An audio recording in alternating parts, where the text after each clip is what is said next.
امام رضا علیہ السلام تشریف فرما، ایک شخص آیا، امام سے آ کے کہتا ہے کہ مولا میں فقیر ہوں، ضرورت مند ہوں، کو عطا فرمائیے۔ امام علیہ السلام نے کہا کہ اس وقت بظاہر کچھ دینے کے لیے نہیں ہے۔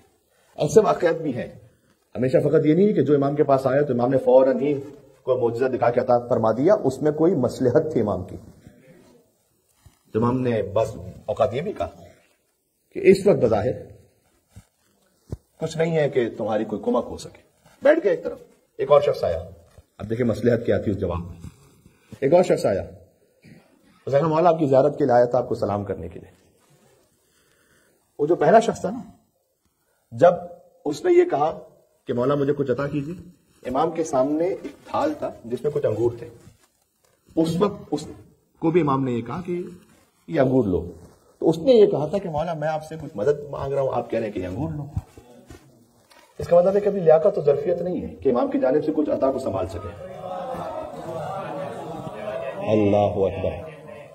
امام نے کہا بس اس وقت پھر بظاہر کچھ نہیں ہے دینے کے لیے، وہ ایک طرف بیٹھ گیا۔ دوسرا شخص آیا، کہا مولا آپ کی زیارت کے لیے، آپ کو سلام کرنے کے لیے۔ امام نے ایک انگور اس کی طرف بڑھایا، کہیے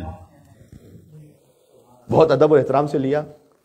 اس نے کہا کہ مولا آج میری زندگی کا ایک سعادت مند ترین دن ہے کہ جب مجھے حجت خدا کے ہاتھوں کو ہدیہ مل جائے۔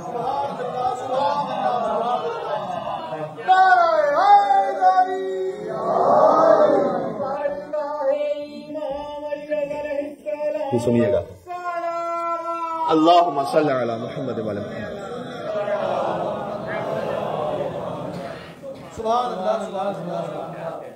امام کے سامنے جو پورا تھال تھا نا جس میں انگور کے بہت سارے خوشے تھے، امام نے کہا اچھا یہ بھی لو۔ پہلے انگور کا ایک دانہ دیا تھا، لئن شکرتم لازیدنکم، اگر شکر کرو گے تمہاری لیاقت کو بڑھا دوں گا۔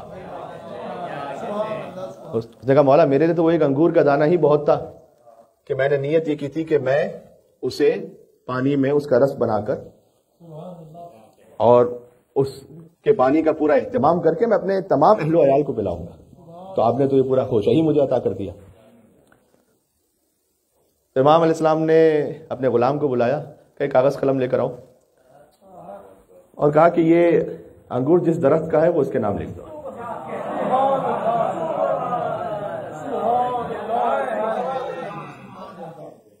اس نے کہا مولا آپ تو کریم ابن کریم ہیں، میں تو لیاقت ہی نہیں رکھتا تھا لیکن آپ نے اپنے کرم سے نواز دیا۔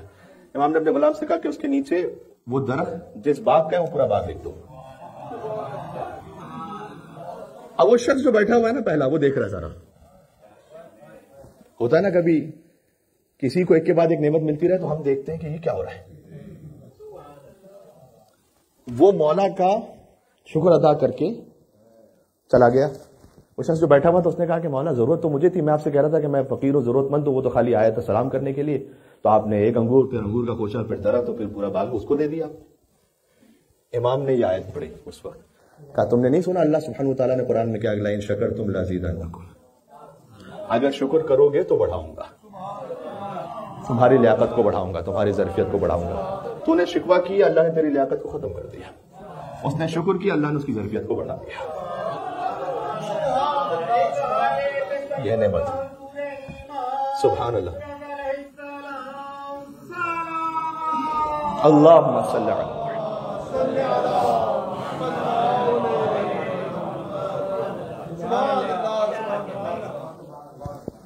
کاش ہم روحانی اور معنوی نعمتوں کو حاصل کرنے کے لیے اپنی ظرفیت کو بڑھا سکیں۔ ظرفیت کیسے بڑھتی ہے؟ تسلیم و رضا سے۔ جو امام کہہ رہے ہیں اس کے سامنے تسلیم ہو جاؤ، جب تسلیم ہو جاؤ گے وہ ظرفیت بڑھائیں گے۔ اور جو عبداللہ ابن ابی یافور نے کہا تھا، میں نے آپ کے سامنے کسی مجلس میں پڑھا بھی تھا کہ مولا میں آپ کے سامنے اتنا تسلیم ہوں کہ اگر آپ ایک سیب یہ فرمائیں کہ اس میں سے آدھا حلال ہے اور آدھا حرام ہے تو میں آپ پر شک نہیں کروں گا کہ مولا یہ کیسے ممکن ہے کہ ایک سیب ہے، اس سیب میں سے آدھا حلال اور آدھا حرام، یہ کیسے ہو سکتا ہے؟ چونکہ آپ حجت خدا ہیں تو میں یقین کر لوں گا کہ جو اللہ نے حلال کہا ہے وہ آپ نے مجھے حلال بتلایا ہے، جو اللہ نے حرام کہا ہے وہ آپ نے مجھے حرام بتلایا ہے۔ یہ تسلیم، یہ جب تسلیم ہو جائے نا انسان کی روح تو پھر ظرفیت بڑھ جاتی ہے۔